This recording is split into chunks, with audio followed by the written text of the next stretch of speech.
kamar yadda kun ga sani dai Abdulwahid shi zaki ne kuma gamji ne wanda baya jin tsara. Sabbin waƙoƙin da zan fitar gaskiya shi ne zai buga ba kuma in Allah ya yarda gobe karfe 9 na dare za ku samu sababbin waƙoƙi na Abdulwahid zaki Wahid gamji dodo dan Ayuba. Allah ya riga maka to ubangiji dai ya buɗa mana komai mu same shi cikin sauki. So Abdulwahid wannan waƙoƙin da zan yi ina so su kai ga al'umma mutanen shi da kuma mutane na ma'ana masoyan shi da kuma masoyana. Don haka masoyana ina son ku bani haɗin kai. Waɗannan waƙoƙi za su ke su karfe 9 na dare in Allah ya kai gobe za ku same su.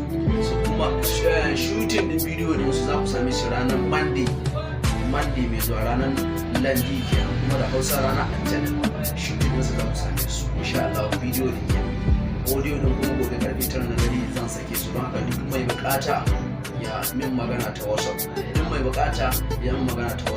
sannan kuma bayan haka ina iya samu su Arewa Blog. Mai bukata ya je Arewa Blog ya yi download din su. Haka na gode sosai ni ne ya kuma shirya.